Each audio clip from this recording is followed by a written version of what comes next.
إن الحمد لله نحمده ونستعينه ونستغفره ونعوذ بالله من شرور أنفسنا ومن سيئات أعمالنا من يهده الله فلا مضل له ومن يضلل فلا هادي له وأشهد أن لا إله إلا الله وحده لا شريك له وأشهد أن محمدا عبده ورسوله يا أيها الذين آمنوا اتقوا الله حق تقاته ولا تموتن إلا وأنتم مسلمون يا أيها الناس اتقوا ربكم الذي خلقكم من نفس واحدة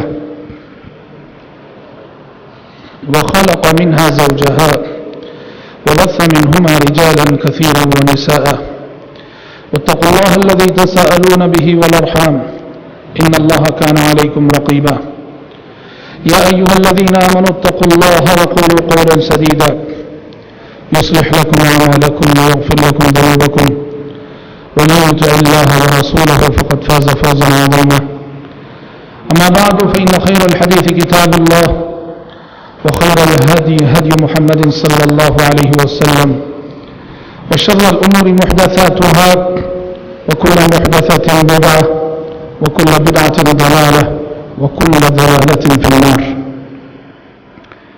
حضرات، دروس سیرت کا جو مبارک سلسلہ آج سے تقریباً 13 دن قبل شروع ہوا تھا، الحمدللہ پچھلے 12 دروس میں نبی کریم صلی اللہ علیہ وسلم کی مکی زندگی کے تعلق سے ہم نے کافی تفصیل سے باتیں سنی، اور آج انشاءاللہ تعالی نبی کریم صلی اللہ علیہ وسلم کی مدنی زندگی کا آغاز ہو رہا ہے۔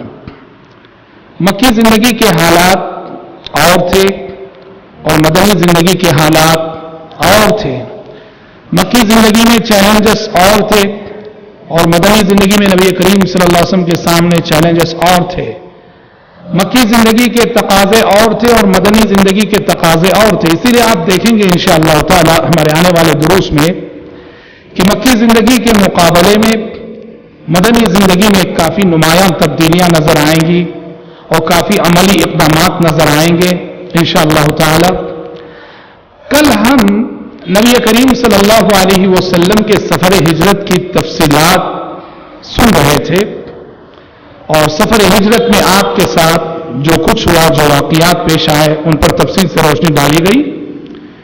ادھر مدینے والوں کو یہ خبر مل چکی تھی کہ نبی کریم صلی اللہ علیہ وسلم مدینے کے لیے روانہ ہو چکے ہیں، نکل چکے ہیں، اور وہ روزانہ ہر صبح مدینے کے باہر آ کے آپ صلی اللہ علیہ وسلم کا انتظار کرتے تھے کہ آپ کب آ رہے ہیں۔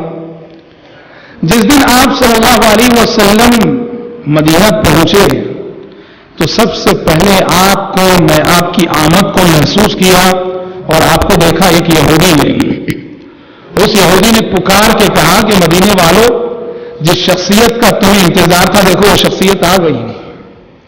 اللہ ابن قیم اور دوسرے اہل علم نے لکھا ہے کہ عید کا سما تھا اس وقت مدینے میں، جب سارا مدینہ تکبیر کی آواز سے گونج اٹھا۔ حضرات صحابہ کرام رضوان اللہ علیہم اجمعین نعرہ تکبیر لگاتے ہوئے آگے بڑھ کر انہوں نے پیارے نبی کا استقبال کیا، اور مدینہ داخل ہونے سے پہلے پیارے نبی صلی اللہ علیہ وسلم نے پہلے قباء میں چند دن قیام کیا، وہاں آرام کیا۔ مدینہ شروع ہونے سے پہلے آبادی آتی تھی قباء کی، اور وہاں ایک قبیلہ بنو عمرو بن عوف رہا کرتا تھا۔ وہاں نبی کریم صلی اللہ علیہ وسلم نے قیام کیا، اور بیشتر سیرت نگار لکھتے ہیں کہ 14 دن آپ کا وہاں قیام رہا، اور اس 14 دنوں کے قیام کے دوران نبی کریم صلی اللہ علیہ وسلم نے وہاں مسجد تعمیر کی، جو اسلامی تاریخ کی سب سے پہلی مسجد، اسلام کی جو گزشتہ 1400 سالہ تاریخ کی سب سے پہلی مسجد، جسے مسجد قباء کہا جاتا ہے، یہاں آپ صلی اللہ علیہ وسلم نے جو مسجد تعمیر کی، اور اللہ تعالیٰ نے اسی مسجد کا تذکرہ سورہ توبہ میں ان الفاظ میں کیا، لَمَسْجِدٌ أُسِّسَ عَلَى التَّقْوَى مِنْ أَوَّلِ يَوْمٍ أَحَقُّ أَنْ تَقُومَ فِيهِ، کہ اے پیغمبر، وہ مسجد جس کی بنیاد روز اول سے تقوی پر رکھی گئی ہے، یہاں زیادہ حق بنتا ہے کہ آپ قیام کریں، نماز پڑھیں، پھر اللہ تعالیٰ نے اہل قباء کی تعریف کرتے ہوئے کہا فیہ رجال یحبون ان یتطہروا واللہ یحب المطہرین، اور یہاں رہنے والے لوگ ایسے ہیں جو پاک صاف رہنے کو پسند کرتے ہیں اور پاک صاف رہنے والوں سے اللہ محبت کرتا ہے۔ پیارے نبی نے بعد میں اہل قباء سے پوچھا تھا اس آیت کے نزول کے بعد کہ اللہ تعالیٰ نے پاکی صفائی کے سلسلے میں تمہاری تعریف کی ہے، آخر پاکی صفائی کے سلسلے میں تمہاری خصوصیت کیا ہے؟ تو اہل قباء نے کہا تھا کہ ہم جب بھی قضائے حاجت کے لیے جاتے ہیں تو ہمیشہ پانی استعمال کرتے ہیں، جبکہ اس دور میں پتھر اور ڈھیلے استعمال کرنے کا رواج عام تھا۔ ایسے میں اہل قباء پانی استعمال کیا کرتے تھے، تو اللہ تبارک و تعالیٰ نے پاکی صفائی کے حوالے سے ان کی تعریف کرتے ہوئے کہا فیہ رجال یحبون ان یتطہروا واللہ یحب المطہرین۔ حضرات یہاں ایک بات جو غور کرنے کی ہے، پیارے نبی ابھی سفر ہجرت سے آ کے پڑاؤ ڈالے ہیں، تھوڑا سا عارضی قیام قباء میں کیے ہیں، اور قباء میں جو 14 روز کا قیام تھا اس میں آپ نے مسجد بنائی، فوراً مسجد بنائی، اور ہم دیکھیں گے مدینہ پہنچتے ہی پہلا کام آپ یہ کریں مسجد بنا رہے ہیں۔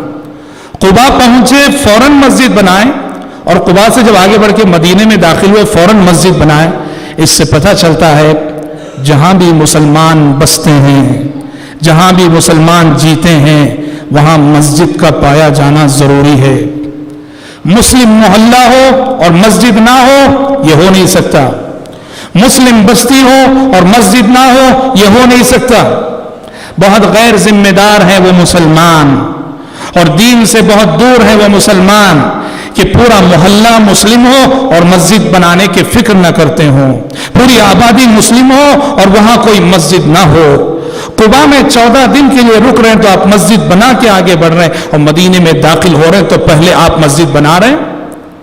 تو اس لیے یاد رکھو اپنا گھر بنانے کے لیے، گھر کی جگہ کا انتخاب کرنے کے لیے گھر کہاں بنانا چاہیے، گھر کہاں اختیار کرنا چاہیے، یاد رکھیے گھر وہاں بنائیے جہاں اللہ کا گھر ہو، اللہ کا گھر ہو، بھلے سے اس کے لیے آپ کو قربانی کیوں نہ دینی پڑے، سڑکیں تنگ ہو، راستے تنگ ہو، سہولیات کم ہو، لیکن اگر اللہ کا گھر موجود ہے، مسجد موجود ہے، وہاں اپنا گھر بناؤ، وہاں اپنا گھر خریدو، وہاں گھر کرائے پہ لو، اس میں بڑی خیر و برکت ہوگی۔ آپ کی آنے والی نسلوں کی تربیت خود بخود مسجد آتے جاتے رہنے سے ہو جائے گی۔ اگر آپ نے مسجد سے دور گھر بنایا، آپ کے گھر کے قریب مسجد نہ رہی، تو اپنی اولاد کے حق میں سب سے بڑی غلطی آپ کر رہے ہیں، اپنی اولاد کے حق میں سب سے بڑی غلطی آپ کر رہے ہیں کہ آپ ایک ایسی جگہ گھر بنا رہے ہیں جہاں کہ مسجد نہیں ہے، نتیجے میں ہماری اولاد کے لیے، آپ کی اولاد کے لیے ماحول نہیں ملے گا۔ آج ہمارے گھروں کی صورتحال ایسی ہے کہ گھروں میں تربیت ہونا مشکل ہے، بہت کم گھر ہیں جہاں تربیت کا ماحول ہے۔ آج بچوں کی تربیت، نوجوانوں کی تربیت مسجدوں سے ہو رہی ہے، وہ مسجد آتے ہیں، درس سنتے ہیں، خطبے سنتے ہیں، بیانات سنتے ہیں، واعظ و نصیحت کی باتیں ان کی تربیت ہوتی ہے۔ تو پیارے نبی نے قباء میں بھی اور مدینہ آنے کے فوراً بعد جو مسجد بنائی، اس سے یہ عظیم درس ملتا ہے، سبق ملتا ہے کہ ایک مسلمان کی زندگی میں مسجد کا کافی عمل دخل ہے، کافی اہمیت ہے۔ 14 دن قباء میں قیام کرنے کے بعد پیارے نبی صلی اللہ علیہ وسلم مدینے کی سمت آگے بڑھے۔ قباء یوں کہیے کہ مدینے کا آنگن ہے قباء سے آگے بڑھیں تو مدینہ آتا ہے۔ تو مدینے سے بنو النجار کے لوگ پیارے نبی کا استقبال کرنے کے لیے آئے، سب تلواریں لٹکائے ہوئے۔ عربوں کا طریقہ تھا، کسی معزز شخصیت کا استقبال کرنا ہوتا تلواریں ہتھیار لٹکائے ہوئے آتے تھے، جس کا مطلب یہ ہے کہ ہم ان تلواروں سے آپ کی حفاظت کریں گے۔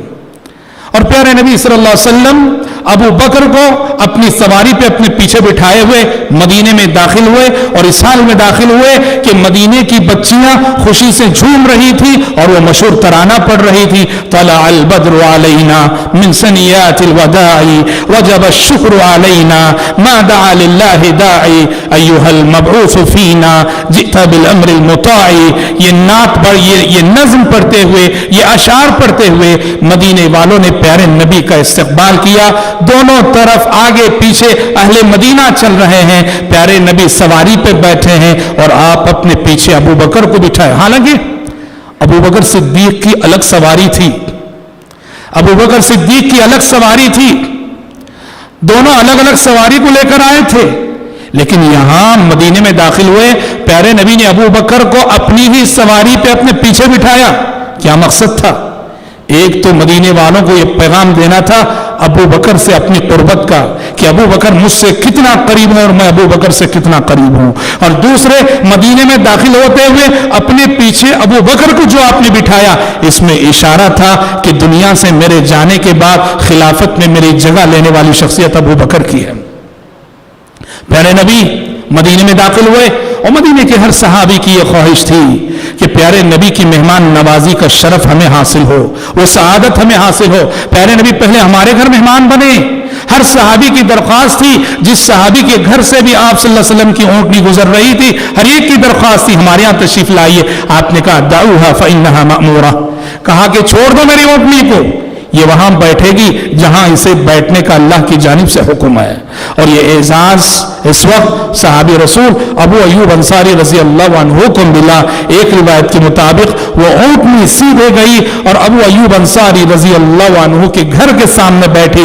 اس طرح مدینے میں نبی کریم صلی اللہ علیہ وسلم کی مہمان نوازی کی سب سے پہلی سعادت ابو ایوب انصاری رضی اللہ عنہ کو حاصل ہوئی۔ حضرات مدینہ پہنچے، مدینہ پہنچنے کے بعد نبی کریم صلی اللہ علیہ وسلم نے 3 عظیم کام کیے، 3 بڑے کام کیے، اور ان تینوں عظیم کاموں میں ہمارے لیے اور آپ کے لیے بڑا درس ہے۔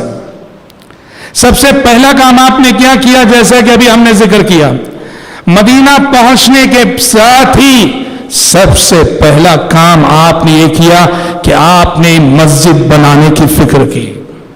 مسجد بنانے کی فکر، سوچو تو صحیح کتنے مسائل آپ کے سامنے تھے، ہاں کتنے پرابلمز آپ کے سامنے تھے، کتنے چیلنجز آپ کے سامنے تھے، لیکن سب سے پہلے آپ نے ترجیح دی مسجد بنانے کو۔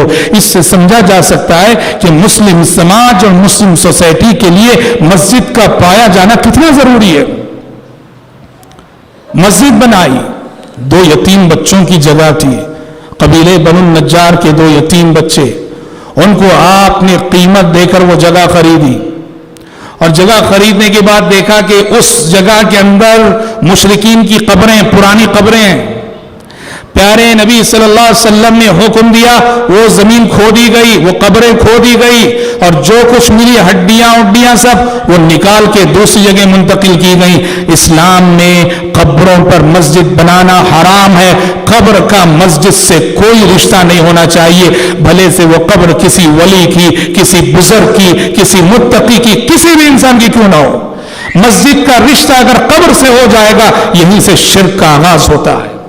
مسجد کو اگر آپ قبر سے جوڑ دیں گے، یہیں سے شرک کا آغاز ہوتا ہے۔ اس لیے شریعت کہتی ہے کہ مسجد اور قبر یہ دونوں کبھی جمع نہیں ہو سکتے۔ اور بدقسمتی سے افسوس کے ساتھ کہنا پڑتا ہے کہ سارے عالم اسلام میں، خصوصاً ہند و پاک میں، بر صغیر میں، ہم مسلمانوں نے قبروں کو مسجدوں سے جوڑ دیا، مسجدوں کو قبروں سے جوڑ دیا۔ جہاں مسجد ہے اس کے اندر قبر، اور جہاں قبر ہے اس کے اوپر مسجد بناتے ہیں۔ پیارے نبی صلی اللہ علیہ وسلم نے حکم دیا، ساری قبریں اکھیڑی گئیں۔ پتہ چلا کسی کی بھی قبر ہو، مسلمان کی بھی، کوئی معقول ریزن ہو، کوئی معقول سبب ہو، قبر کو منتقل کیا جا سکتا ہے۔ تو اس طرح پہلے وہ زمین قبروں سے پاک کی گئی، اور قبروں سے پاک کرنے کے بعد مسجد کی تعمیر کا آغاز ہوا۔ سارے صحابہ مسجد تعمیر کر رہے تھے، سارے صحابہ اینٹ پتھر منتقل کر رہے تھے، اور پیارے نبی ایسے نہیں تھے کہ آرڈر کر کے ایک کونے میں بیٹھ جائیں۔ سارے صحابہ منتقل کر رہے تھے، صحابہ کے ساتھ بھی آپ صلی اللہ علیہ وسلم بھی صحابہ کے ساتھ پتھر اٹھا رہے تھے، اینٹ اٹھا رہے تھے، صحابہ کے ساتھ آپ بھی محنت کر رہے تھے، اور ایک شعر پڑھ کر صحابہ کا حوصلہ بڑھا رہے تھے، اللہم لا خیر الا خیر الآخرہ فاغفر الانصار والمہاجرہ۔ دیکھو آپ چاہتے صرف صحابہ کو حکم دے کے کونے میں بیٹھ جاتے، مسجد بن جاتی، لیکن مثالی لیڈر وہ ہے، مثالی قائد وہ ہے، مثالی رہبر وہ ہے جو صرف آرڈر کرنا نہ جانتا ہو، آرڈر کرنے کے ساتھ ساتھ وہ خود عمل کر کے دکھاتا ہو۔ اس لیے پیارے نبی نے خود اپنے ہاتھوں سے پتھر اٹھایا، پیارے نبی نے اپنے ہاتھوں سے اینٹ اٹھائی، مسجد تعمیر ہو گئی۔ حضرات سوال یہ ہے کیا سبب تھا، کیا وجہ تھی کہ پیارے نبی نے مدینہ پہنچنے کے بعد سب سے پہلا کام یہ کیا کہ آپ نے مسجد تعمیر کی؟ مسجد کو جو آپ نے اتنی اہمیت دی، سب سے پہلے جو آپ نے مسجد تعمیر کی، اس سے دراصل مسلم سماج اور مسلم سوسائٹی میں مسجد کے وسیع کردار کی طرف اشارہ ہے۔ مسجد کا کتنا بڑا رول ہوتا ہے مسلم سماج میں۔ مسجد آج ہم نے صرف اس کو عبادت کا مرکز بنا رکھا۔ سچ ہے کہ مسجد کا سب سے بڑا مقصد یہ ہے کہ یہاں ہم 5 وقت جمع ہوں، مسلمان جمع ہوں، نماز پڑھے، جماعت میں حاضری دیں۔ عبادت اور نماز یہ اصل مقصد ہے مسجد کا، لیکن عبادت کے علاوہ بھی مدینے کے مسلم معاشرے میں مسجد نبوی کے کردار اور مسجد نبوی کے رول کو دیکھیے، بڑا وسیع کردار رکھتی ہے مسجد۔ چنانچہ آپ دیکھیں گے مسجد نمازوں کا مرکز، عبادت کا مرکز ہونے کے ساتھ ساتھ مسلمانوں کی اجتماعیت کا بھی مظہر ہے، مسلمانوں کی یونٹی، مسلمانوں کا اتحاد اور مسلمانوں کے اتفاق کا ایک ثبوت ہے مسجد۔ کیسے؟ مسجد میں جو 5 وقتہ حاضری ہوتی ہے، یہ حاضری خود بخود مسلمانوں کے دلوں میں ایک دوسرے سے ہمدردی پیدا کرتی ہے، ایک دوسرے کے حالات سے ہم واقف ہوتے ہیں، ایک دوسرے کی خبر گیری ہم کرتے ہیں۔ ایک شخص جو پابندی سے نماز کو آتا ہے، کیسے یعنی مسجد سے ہمدردی کا درس کیسے ملتا ہے، غم خواری کا درس کیسے ملتا ہے، ایک دوسرے کی مدد کرنے کا سبق مسجد کیسے دیتی ہے۔ ایک شخص جو 5 نماز میں پابندی سے حاضر ہوتا ہو، اگر وہ شخص جو مہینوں سے جس کو آپ پہلی صف میں دیکھتے رہے، دوسری صف میں دیکھتے رہے، 5 نمازوں میں دیکھتے رہے، اگر وہ 1-2 دن نظر نہ آئے، مسجد کے سارے مصلی اس کی کمی کو محسوس کریں گے۔ سارے نہ صحیح میجارٹی تو محسوس کرے گی، اچھا میجارٹی نہ صحیح کچھ لوگ تو محسوس کریں گے۔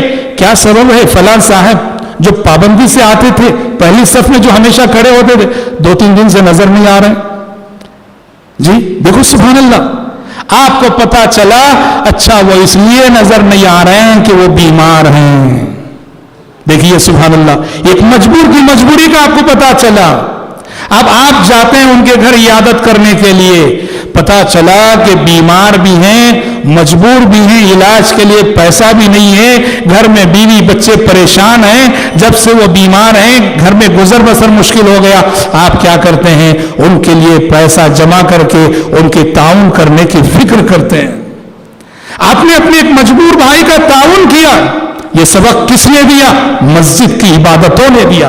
اس طرح مسجد مسلمانوں کی اجتماعیت، ہمدردی اور غمخواری کا درس دیتی ہے۔ اسی طرح میرے بھائی، مسجد بے سہارا لوگوں کا سہارا ہے، بے آسرا لوگوں کا آسرا ہے۔ آپ دیکھیے نبی کریم صلی اللہ علیہ وسلم کے زمانے میں وہ صحابہ جن کا مدینے میں کوئی گھر نہیں تھا، کوئی خاندان نہیں تھا، کوئی کنبہ نہیں تھا، کوئی قبیلہ نہیں تھا، ان کا اپنا کوئی نہیں تھا، کہاں رہتے تھے وہ صحابہ؟ مسجد نبوی میں رہتے تھے۔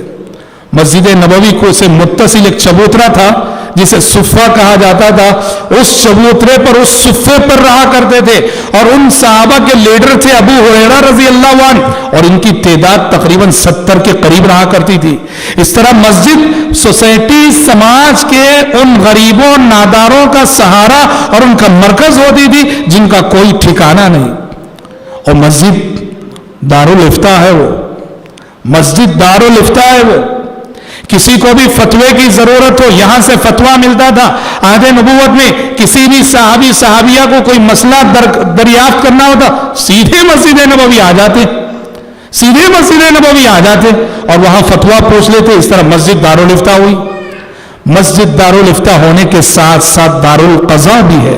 دارالقضاء یعنی کورٹ۔ نبی کریم صلی اللہ علیہ وسلم کے زمانے میں کتنے چھوٹے بڑے فیصلے مسجد نبوی میں ہوا کرتے تھے۔ اس طرح مسجد کی حیثیت کورٹ کی بھی ہے، جہاں آپ صلی اللہ علیہ وسلم بحیثیت جج لوگوں کے فیصلے فرمایا کرتے تھے۔ اور حضرات، مسجد یہ مدرسہ بھی ہے، یہ اسلامک یونیورسٹی بھی ہے، یہ اسلامک کالج بھی ہے، اسلامی تاریخ کی سب سے پہلی یونیورسٹی مسجد نبوی ہے، اسلامی تاریخ کی سب سے پہلی اسلامک کالج مسجد نبوی ہے، اسلامی تاریخ کا سب سے پہلا مدرسہ مسجد نبوی ہے۔ کیا مطلب؟ شریعت کہتی ہے کہ تعلیم اور مسجد دونوں کا بہت گہرا رشتہ ہے، ایجوکیشن اور مسجد دونوں کا بہت گہرا رشتہ ہے۔ یہاں تعلیم ہونی چاہیے، یہاں درس کا اہتمام ہونا چاہیے، یہ ہماری تہذیب کا حصہ ہے۔ مدرسے تو بعد میں بنے، مدرسے کے نام سے الگ بلڈنگیں جو ہوئی وہ 3ری صدی 4 صدی ہجری سے سلسلہ شروع ہوا۔ پہلی صدی ہجری میں، 2 صدی ہجری میں فارغین جو نکلتے تھے، علماء جو نکلتے تھے، مفسرین جو نکلتے تھے، محدثین جو پیدا ہوتے تھے، انہی مسجدوں سے پیدا ہوتے تھے۔ درس حدیث مسجد میں ہوتا تھا، درس تفسیر مسجد میں ہوتا تھا، نحو صرف کا گرامر کا درس مسجد میں ہوتا تھا۔ سب سے پہلی یونیورسٹی مسجد نبوی ہے، اور اس یونیورسٹی کے نمایاں فارغین میں پہلا نام صحابی رسول ابو ہریرہ رضی اللہ تعالیٰ عنہ ہے، جو دن رات شب و روز مسجد نبوی میں پیارے نبی کے ساتھ رہا کرتے تھے اور آپ کی حدیثیں سنا کرتے تھے۔ نتیجے میں انہیں یہ شرف ملا، یہ اعزاز ملا کہ سب سے زیادہ حدیثیں 5000 سے زائد نبی کی حدیثیں ابو ہریرہ نے روایت کی، جو مسجد نبوی کی اسلامک یونیورسٹی سے فارغ تھے۔ اور یہی وجہ ہے کہ آپ دیکھیے سعودی حکومت نے یا عرب ممالک میں یہ کلچر آج بھی باقی ہے۔ آپ الحمدللہ حج پہ جاتے ہیں، عمرے پہ جاتے ہیں، تو آپ دیکھیں، اللہ کرے آپ سب کو لے جائے رب العالمین، اللہم آمین، آپ دیکھیں گے مسجد حرام کے اندر بھی، مسجد نبوی کے اندر بھی الگ الگ مشائخ کا حلقہ درس ہے۔ کہیں کوئی شیخ ہیں جو حدیث پڑھا رہے ہیں، کہیں کوئی شیخ ہیں جو تفسیر پڑھا رہے ہیں، کہیں کوئی شیخ ہیں جو عقیدہ پڑھا رہے ہیں، کہیں کوئی شیخ ہیں جو فقہ پڑھا رہے ہیں، حتیٰ کہ مسجد نبوی کے اندر گرامر، عربک لینگویج، یہ سب چیزیں پڑھائی جاتی ہیں۔ ہر شیخ کی ایک ایک کرسی ہوتی ہے، ان کا حلقہ درس ہوتا ہے۔ آج بھی مسلمانوں نے اس کلچر کو باقی رکھا ہے، تو لہٰذا مسجد ہو وہاں مکتب ہونا چاہیے۔ ہندوستان میں الحمدللہ جو صباحی مسائی مکتب چلتا ہے، صبح و شام ہماری قوم کے ننھے معصوم بچے صبح فجر بعد، شام کو عصر بعد اور کہیں مغرب بعد، بلکہ بعض مساجد میں الحمدللہ سارا دن جو شعبہ تحفیظ چلتا ہے، یہ ہماری تہذیب کا حصہ ہے۔ مسجد اور تعلیم، اس میں بہت گہرا ربط ہے۔ اور اسی طرح حضرات اگر آپ دیکھیں گے نبی کریم صلی اللہ علیہ وسلم کے زمانے میں مسجد کا ایک کردار یہ تھا، مسجد نبی کریم صلی اللہ علیہ وسلم کے زمانے میں قیدیوں کو باندھنے کی جگہ تھی، جہاں قیدی باندھے جاتے تھے۔ سمامہ بن اسال بنو حنیفہ کے سردار تھے، پکڑ کے لائے گئے، پیارے نبی نے کہاں باندھا ان کو؟ سمامہ بن اسال یہ کافر سردار کو پیارے نبی نے مسجد نبوی کے ستون سے باندھ رکھا۔ ہاں، کیا معلوم ہوا؟ معلوم ہوا کہ غیر مسلم مسجد کے اندر داخل ہو سکتا ہے۔ یہ کافر پکڑا گیا ہے، اس کو لا کے مسجد نبوی کے ستون سے باندھ رہے ہیں۔ کیا مدینے میں ان کو باندھنے کے لیے کوئی دوسری جگہ نہیں تھی کیا؟ مدینہ کتنا بڑا تھا، کیا وجہ ہے کہ یہ کافر کو پیارے نبی مسجد نبوی کے اندر باندھ رہے ہیں؟ ہاں، داعیانہ سوچ ہونی چاہیے، داعیانہ ذہن ہونا چاہیے، داعیانہ مزاج ہونا چاہیے۔ پیارے نبی کی نگاہیں دور تک دیکھ رہی تھی، کیونکہ سمامہ بہت سمجھدار انسان تھے۔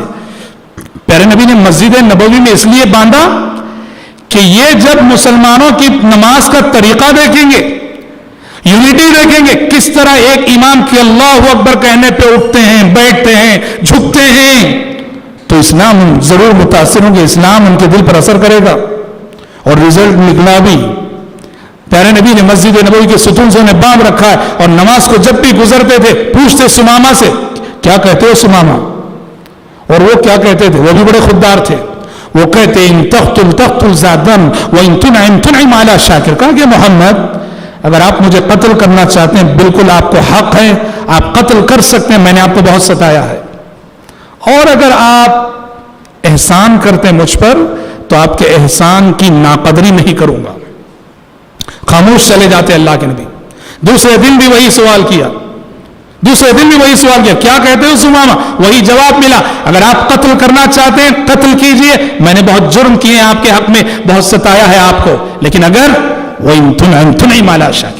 اگر آپ احسان کرتے ہیں تو آپ کے احسان کی ناقدری نہیں کرو. خاموش چلے گئے اللہ کے نبی.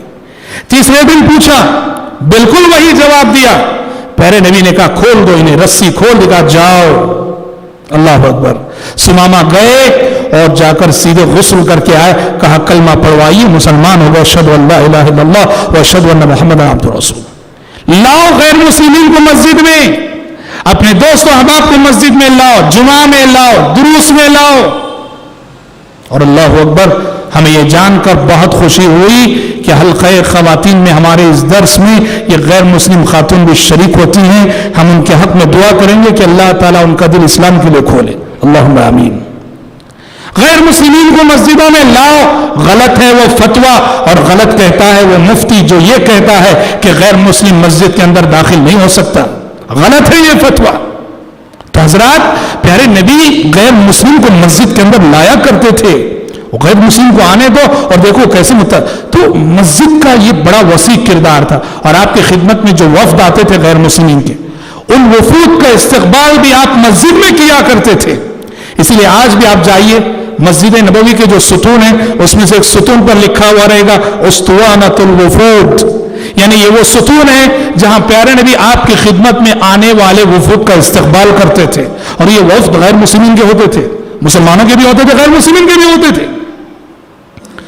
یہ وسیع کردار ہے, یہ وسیع رول ہے مسجد کا مسلم سماج اور سوسائٹی میں. یہی ریزن اور یہی سبب ہے کہ مدینہ جانے کے فوراً بعد سب سے پہلے پیارے نبی نے مسجد بنائی. اور حضرات, دوسرا کام ہم نے کہا نا, مدینہ جانے کے فوراً بعد 3 اہم کام کیے پیارے نبی. تو پہلا کام مسجد بنائی. دوسرا کام آپ نے کیا, مدینے میں یہود رہا کرتے تھے. مدینے میں یہود رہا کرتے, یہودی. اور یہودیوں کے 3 مشہور قبیلے تھے, بنو قینقاع, بنو قریظہ, بنو نذیر. یہودیوں کے 3 مشہور قبیلے. پیارے نبی نے مدینہ جانے کے بعد ان یہودیوں کے ساتھ باقاعدہ عہد و پیمان کیا, معاہدہ کیا. کس بات کا معاہدہ کیا؟ کہا کہ دیکھو مدینے میں تم رہتے ہو, تمہیں بھی رہنے کا حق ہے اور ہمیں بھی رہنے کا حق ہے. تمہیں بھی جینے کا حق ہے, ہمیں بھی جینے کا حق ہے. اور کہا کہ مدینے کو امن والا شہر بنانا, پیسفل شہر بنانا, یہ تمہاری بھی ذمہ داری ہے, ہماری بھی ذمہ داری ہے. چلو ہم دونوں مل کے معاہدہ کرتے ہیں. سیرت کی کتابیں اٹھا کے دیکھو, اس معاہدے کو تمام سیرت نگاروں نے ذکر کیا ہے میثاق مدینہ کے نام سے, جہاں مسلمان اور یہودیوں میں معاہدہ ہوتا ہے کہ مدینے کو پرامن شہر بنائیں گے, اور اگر مدینے پر کوئی بھی حملہ کرے ہم دونوں مل کر ڈیفنس کریں گے, دفاع کریں گے. کیا معلوم ہوا؟ اس سے معلوم ہوتا ہے سب سے پہلی بات کہ اسلام مسلمانوں کو یہ تعلیم دیتا ہے جس ملک میں جہاں تم رہتے ہو وہاں اگر دوسرے مذاہب کے ماننے والے لوگ بھی موجود ہیں, ان کے ساتھ پرامن طریقے سے جینے کی کوشش کرو. ان کے ساتھ پرامن طریقے سے جینے کی کوشش کرو. قرآن کہتا ہے کافروں کے سلسلے میں, لا ينهاكم الله عن الذين لم يقاتلوكم في الدين ولم يخرجوكم من دياركم ان تبروهم وتقسطوا اليهم ان الله يحب المقسطين. قرآن کہتا ہے ایسے غیر مسلم, ایسے کافر جو تم سے دشمنی نہیں رکھتے, تمہیں تمہارے ملک سے نہیں نکالتے, ان غیر مسلمین کے ساتھ حسن سلوک کرنے سے اللہ تمہیں روکتا نہیں. ان غیر مسلمین کے ساتھ انصاف کا معاملہ کرنے سے اللہ تمہیں روکتا نہیں.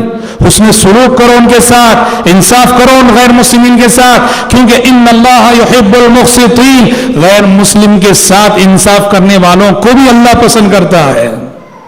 یہ بہت بڑی بات ہے, خصوصاً ہم یعنی ہندوستان جیسے ممالک جہاں مسلمان ایک مائنورٹی اور اقلیت کی حیثیت سے نان مسلم میجارٹی کے درمیان رہتے ہیں, یہ سب تعلیمات بڑی اہمیت کی حامل ہیں. پیارے نبی نے پہلے کوشش کی یہودیوں سے معاہدہ کر کے پرامن طریقے سے جئیں گے, ہم تم کو نہیں ستائیں گے اور تم ہم کو مت ستاؤ.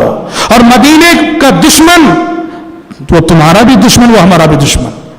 لیکن ان یہودیوں نے اس عہد و پیمان کا لحاظ نہیں رکھا. آپ دیکھیں گے انشاءاللہ آگے ہم بتائیں گے کہ انہوں نے قدم قدم پہ اس وعدے کو، اس عہد و پیمان کو توڑا، تب نبی کریم صلی اللہ علیہ وسلم مجبور ہوئے ان یہودیوں کو مدینے سے نکالنے پر۔ اگر وہ معاہدوں کو نبھا کے چلتے، وعدوں کو نبھا کے چلتے، پیارے نبی صلی اللہ علیہ وسلم انہیں کبھی مدینے سے نہ نکالتے۔ اس سے ایک بات یہ بھی معلوم ہوتی ہے، پیارے نبی نے یہودیوں کو جو حقوق دیے مدینہ جانے کے ساتھ ہی، کہ مسلم کنٹری میں اسلام جو نان مسلم رہتے ہیں ان کو ان کے مذہبی حقوق بھی دیتا ہے، ان کو جینے کا حق دیتا ہے، ان کو ان کے مذہبی حقوق دیتا ہے۔ مسلم کنٹری میں نان مسلم رہ سکتے ہیں، اسلام انہیں یہ حق دیتا ہے۔ اور حضرات، تیسرا اور سب سے اہم کام جو پیارے نبی نے مدینہ جانے کے فوراً بعد کیا، وہ کیا ہے؟ وہ ہے کہ آپ کے سامنے مہاجرین کے مسائل کا ایک انبار تھا۔ دیکھو، سینکڑوں کی تعداد میں صحابہ مکہ چھوڑ کے آئے ہیں، اور یہ ایسے صحابہ ہیں، کچھ نہیں، وہ مکے میں بڑے امیر تھے، بڑے مالدار تھے، سب کچھ تھے، مدینے میں وہ صفر ہیں، کچھ نہیں ان کے پاس، نہ گھر بار ہے، نہ کاروبار ہے، نہ بیویاں ہیں، نہ بچے، کچھ نہیں۔ اللہ اکبر، سب کچھ اللہ کے راستے میں لٹا کر قربان کر کے آئے ہوئے ہیں۔ اب ان صحابہ کے بہت سارے مسائل، اب وہ کیا کھائیں گے، کیا پیئیں گے، کہاں رہیں گے، جی کیا بزنس کریں گے، بڑے مسائل۔ اللہ اکبر، سینکڑوں کی تعداد میں جو صحابہ تھے، مہاجر صحابہ، پیارے نبی صلی اللہ علیہ وسلم نے ان کے مسائل کا کتنا اچھا حل نکالا، کتنا اچھا حل نکالا آپ صلی اللہ علیہ وسلم نے۔ آپ نے انصار، اور انصار کسے بولتے ہیں؟ مدینے کے جو رہنے والے صحابہ تھے ان کو انصار، اور جو مکے سے ہجرت کر کے آئے تھے ان کو مہاجرین۔ پیارے نبی نے مہاجرین کے مسائل کا حل یہ دریافت کیا، آپ نے ایک ایک انصاری کا بھائی چارہ ایک ایک مہاجر کے ساتھ کرا دیا، ایک ایک مہاجر صحابی کو ایک ایک انصاری صحابی کی کفالت میں دے دیا۔ دوسرے الفاظ میں اگر کہیں، آپ نے ایک ایک مہاجر صحابی کو ایک ایک انصاری کا فیملی ممبر بنا دیا، ایک ایک مہاجر کو ایک ایک انصاری کے حوالے کیا، کہا ان کا کھانا، ان کا پینا، ان کا پہننا، ان کا رہنا، ان کا سونا جاگنا سب تمہاری ذمہ داری۔ جیسے تم اپنے فیملی ممبرز کو کھلاتے ہو ان کو بھی کھلانا، جیسے تم اپنے بیوی بچوں کو پلاتے ہو ان کو بھی پلانا، جیسے تم اپنے بیوی بچوں کے لیے کپڑے پہناتے ہو ان کو بھی پہنانا، جیسے کہ وہ تمہارے ایک فیملی ممبر ہو۔ اور حضرات، اس موقع سے مدینے کے انصاری صحابہ نے جو قربانیاں دی، وہ میں یہ نہیں کہتا کہ اسلامی تاریخ میں بلکہ پوری انسانی تاریخ میں ایثار و قربانی کی ایک نادر مثال ہے۔ انصاری صحابہ نے جس طرح دل کھول کر اپنے مہاجر بھائیوں کا استقبال کیا اور ان کے لیے جو قربانیاں دی، اللہ کی قسم، آپ اسلامک تاریخ نہیں پوری انسانی ہسٹری پڑھ لیجئے، پوری تاریخ میں ایسی نظیریں نہیں دکھا سکتے آپ۔ جب ایک انصاری صحابی نے پیارے نبی کے پاس آ کے کہا، اے اللہ کے نبی، میرے 2 باغیچے ہیں، میرے 2 باغ ہیں، میں ایک باغیچہ اپنے اس مہاجر بھائی کو دیتا ہوں، ایک میں رکھ لیتا ہوں، دے دیا۔ ایک اور انصاری صحابی آئے، آگے کہا، اللہ کے نبی، میرے 2 بزنس ہیں، میرے 2 کاروبار ہیں، ایک کاروبار میرا اور ایک کاروبار ان کو دے دیتا ہوں۔ ایک اور انصاری صحابی آئے، آ کے کہا کہ اللہ کے نبی، میری 2 بیویاں ہیں، میری 2 بیویاں ہیں، میں ایک رکھ لیتا ہوں اور ایک کو طلاق دیتا ہوں، اور طلاق اس کو دیتا ہوں جس کو دیکھ کر یہ میرا مہاجر بھائی پسند کرے۔ اللہ اکبر، انسانی تاریخ میں ایسی مثالیں نہیں دکھا سکتے آپ، جہاں محض ایمانی رشتے کے تحت انصاری صحابہ نے اپنے مہاجر بھائیوں کے حق میں ایسی قربانیاں دی۔ آج عدالتوں میں جاؤ، کورٹ میں جاؤ، عدالتوں میں جاؤ، دیکھو کہ کس نے کس کے خلاف کیس کر رکھا ہے۔ بھائی بھائی کے خلاف کیس لڑ رہا ہے، چچا بھتیجے کے خلاف کیس لڑ رہا ہے، بہن بہن کے خلاف کیس لڑ رہی ہے، رشتہ دار کے خلاف کیس لڑ رہا ہے۔ عدالتوں میں جو کیس ہیں، آدھے کیس رشتہ دار کے خلاف لڑ رہے ہیں۔ اللہ اکبر، اور یہاں کوئی رشتہ نہیں، انصار اور تھے، مہاجر اور تھے، لیکن محض ایمانی رشتہ، انما المؤمنون اخوہ، انما المؤمنون اخوہ، اسی لیے کہتے ہیں دنیا میں سب سے مضبوط رشتہ یہ ایمانی رشتہ ہے۔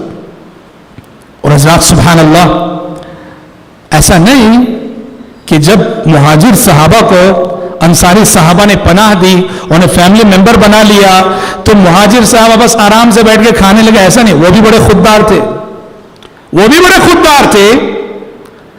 نبی کریم صلی اللہ علیہ وسلم نے عبد الرحمن ابن عوف مہاجر صحابی رضی اللہ عنہ، ان کا بھائی چارہ کرایا تھا سعد بن ربیع رضی اللہ عنہ جو انصاری صحابی تھے ان کے ساتھ۔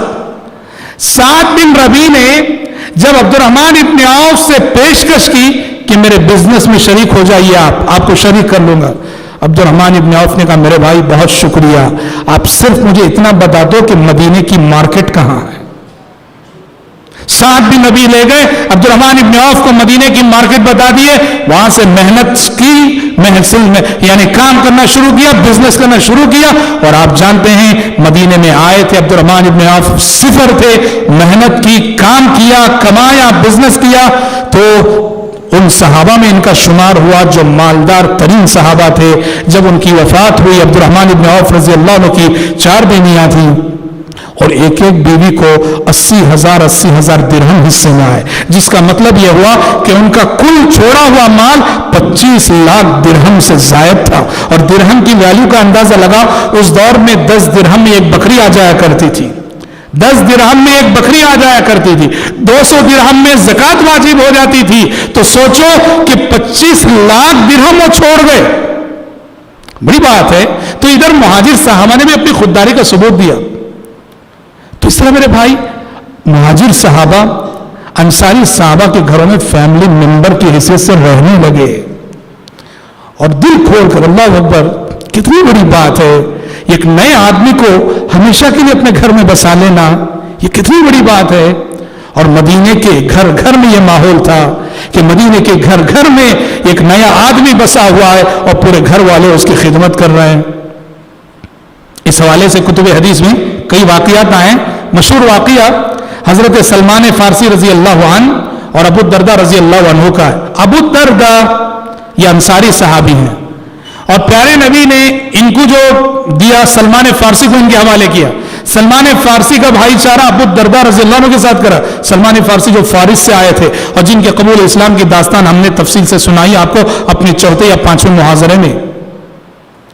سلمان فارسی رضی اللہ عنہ ابو الدرداء کے گھر میں رہنے لگے، تو ابو الدرداء کی جو بیوی تھی ام الدرداء، ان کا کنیت، ام الدرداء کو دیکھتے تھے سلمان فارسی رضی اللہ عنہ ہمیشہ میلے کچیلے کپڑے پہنے رہتی ہیں۔ سلمان فارسی نے ایک مرتبہ ام الدرداء سے کہا کہ ام الدرداء کیا بات ہے، ہمیشہ میلے کچیلے کپڑے پہنی رہتی ہو، پاکیزہ کپڑے پہنو، بن سور کر رہو۔ یہاں آپ کے ذہن میں یہ سوال پیدا نہیں ہونا چاہیے کیسا دیکھے وہ ام الدرداء کو، اس لیے کہ اس وقت تک پردے کا حکم نہیں آیا تھا، پردے کا حکم بعد میں آیا۔ کوئی اجنبی مرد کسی اجنبی عورت کو نہ دیکھے، اس کے بعد سن 5 ہجری میں آیا تھا، یہ اس سے پہلے کا واقعہ آئی ہے جب اجنبی مرد اجنبی عورت کو دیکھ سکتے تھے۔ تو ابو سلمان نے ام الدرداء سے کہا ہمیشہ میلے کچیلے کپڑے پہنی رہتی ہو۔ ام الدرداء نے سلمان سے کہا کہ سلمان، تمہارے بھائی ابو الدرداء کو تو ہماری کوئی ضرورت ہی نہیں، پاکیزہ کپڑے اچھے کپڑے پہن کے کیا کروں میں؟ مسئلہ کیا تھا جانتے ہیں؟ حضرت ابو الدرداء رضی اللہ عنہ بڑے عبادت گزار صحابی تھے، ہمیشہ عبادت میں، دن بھر روزہ، رات بھر تہجد، بیوی کا خیال نہیں، بچوں کا خیال نہیں۔ ان کی زبان، بیوی کی زبان ایک جملہ نکلا، میں بناؤ سنگار کروں تو کس کے لیے؟ تمہارے بھائی ابو الدرداء کو تو ہماری کوئی ضرورت ہی نہیں۔ یہ ایک جملے سے حضرت سلمان سارا میٹر سمجھ گئے اور انہوں نے یہ طے کیا کہ ابو الدرداء کو سبق پڑھانا ہے۔ دوپہر کا وقت تھا، ابو الدرداء گھر میں آئے، اپنی بیوی ام الدرداء سے کہا بھائی سلمان کے لیے دستر بچھا دو۔ بیوی نے دستر بچھایا، کھانا رکھ دیا۔ ابو الدرداء نے سلمان سے کہا بھائی سلمان کھا لو۔ سلمان نے کہا تم بھی کھاؤ۔ ابو الدرداء نے کہا نہیں میں نفل روزے سے ہوں۔ سلمان نے کہا روزہ توڑنا پڑے گا آج آپ کو۔ ابو دردہ نے کہا نہیں توڑو گا. کہا کہ جب تک تم نہیں کھاؤ گے تب تک میں بھی نہیں کھاؤں گا.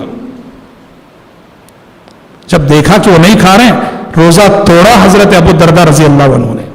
روزہ توڑ کر کھانا کھائے سلمان کے ساتھ رضی اللہ عنہ. رات ہوئی عشاء بعد ابو دردہ گھر آئے. بیوی سے کہا بھائی سلمان کے لیے بستر بچھا دو. بستر بچھا دیا. ابو دردہ رضی اللہ عنہ نے سلمان سے کہا سلمان سو جاؤ. سلمان نے کہا تم بھی سو جاؤ. کہا نہیں مجھے تو قیام اللیل کرنا ہے, تہجد پڑھنی ہے. تہجد پوری رات میں کبھی بھی پڑھی جا سکتی ہے, یہ اور بات ہے آخری رات پڑھنا زیادہ افضل ہے. تو کہا مجھے تو قیام اللیل کرنا ہے, آپ سو جاؤ. سلمان نے کہا جب تک تم نہیں سوؤ گے تب تک میں بھی نہیں سوؤں گا. سو گئے. جب حضرت سلمان نے زبردستی کی سو گئے. تھوڑی دیر گزری تھی, ابو دردہ یہ سمجھ کر کے سلمان سو گئے ہوں گے اٹھے قیام اللیل کے لیے. ادھر سلمان بھی جاگ رہے تھے, وہ بھی اٹھ گئے, پھر پکڑ کے سلا سو جاؤ. رات کے 2/3 حصے گزر گئے. 2/3 رات گزر گئی. سلمان جاگے, ابو دردہ کو جگایا, دونوں نے وضو کیا, دونوں نے مل کر تہجد پڑھی. تہجد کے بعد ابو دردہ رضی اللہ عنہ کو سلمان نے نصیحت کی. کہا بھائی تمہارا یہ ذوق عبادت اپنی جگہ بجا ہے, لیکن یاد رکھو ان لجسدک علیک حقا ولعینک علیک حقا ولزوجک علیک حقا فآت کل ذی حق حقا. تمہاری بیوی کا بھی تم پر حق ہے, بیوی کا حق بھی ادا کرو. تمہارے پیٹ کا بھی حق ہے, پیٹ کا حق بھی ادا کرو, کھا لیا کرو.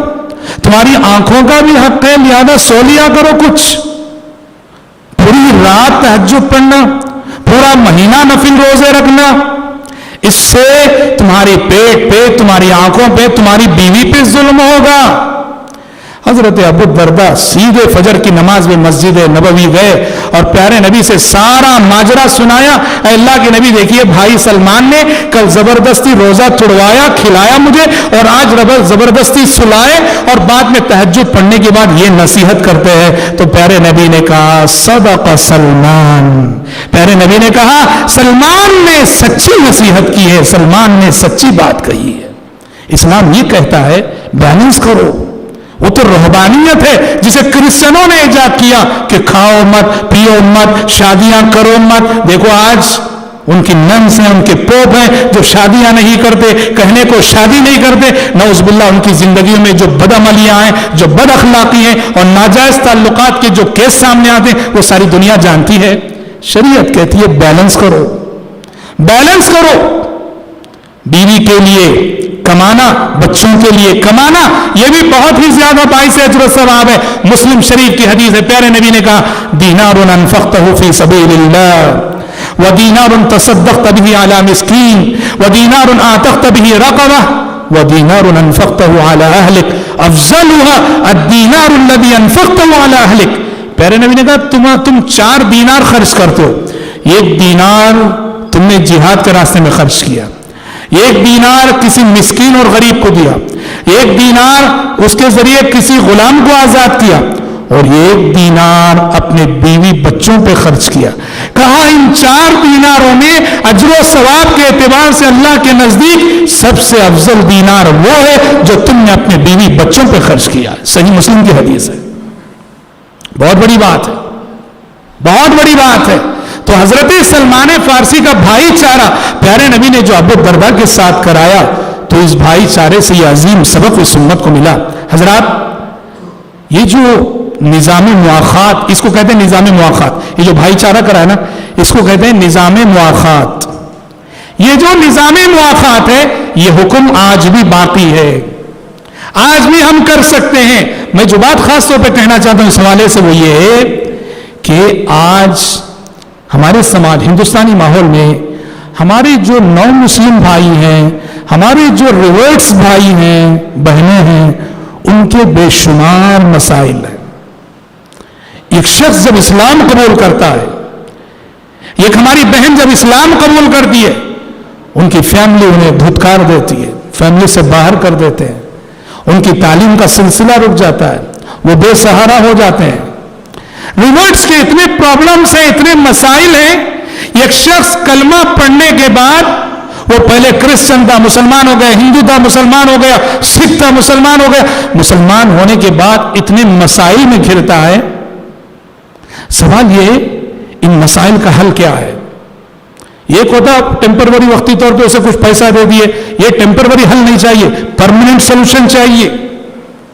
ہمارے جو بھائی اور بہنیں ریورٹس ہیں ان کا پرماننٹ سولوشن اسلام جو ہے اس نظام مواخات کی شکل میں اپنے پاس رکھتا ہے. اس سنت کو نافذ کریں ہم. ایک ایک مسلم گھرانہ, ایک ایک فیملی ایک ایک ریورٹ کی ذمہ داری لے لے. اس کا کھانا, اس کا پینا, اس کی تعلیم. عید آئے تو جیسے ہم اپنے بچوں کو سلاتے ہیں اس کو کپڑے سلائیں, جیسے ہم اپنے گھر میں بچوں کو ٹہراتے ہیں اس کو ٹہرائیں, جیسے اپنی فیملی کو جس طرح سے ہم فکر کرتے ہیں. اگر مسلمانوں کی ایک ایک فیملی ایک ایک ریورٹ کی فکر کر لے, واللہ ریورٹس کے سارے مسائل ختم ہو جاتے ہیں. ورنہ دیکھو یاد رکھو یہ خود ایک مستقل ٹاپک ہے, انشاءاللہ کسی وقت میں اس پر آپ کے سامنے گفتگو کروں گا. ہمارے جو بھائی ریورٹس ہیں ان کے کیسے کیسے مسائل ہیں, کیا کیا پرابلمز وہ فیس کرتے ہیں, خون کے آنسو رونے کے حالات ہیں. ہم پہلے تو اسلام کی نعمت گھر بیٹھے مل گئی اس کی قدر نہیں, اور جو لوگ اتنی بڑی قربانی دے کے اسلام میں آتے ہیں ان کے ساتھ ہمارا سلوک ایسا ہے پتہ نہیں اللہ کے پاس کیا حشر ہوگا ہمارا. جب ہمارے کئی ریورٹس کو بعض مسجدوں میں محض اس لیے داخل ہونے سے روکا گیا ہے اس نے خطرہ نہیں کیا نکالو اس کو مسجد سے باہر. لا حول ولا قوت الا باللہ. کس نے بتایا سب؟ تو ریورٹس جو ہیں ان کے بڑے مسائل ہوتے ہیں, اور سب سے آسان حل یہ ہے ہماری ایک ایک فیملی ایک ایک ریورٹ کی ذمہ داری کو لے لے. یہ جو نظام مواخات ہے بھائی چارہ اس کو اپنا لے, واللہ ریورٹس کے سارے مسائل حل ہو جائیں گے. اور میں بتاؤں آپ کو کچھ لوگوں نے ایسا کیا, عملاً ایک نو مسلم مسلمان ہوا, اس کی ساری ذمہ داری قبول کر لی جی.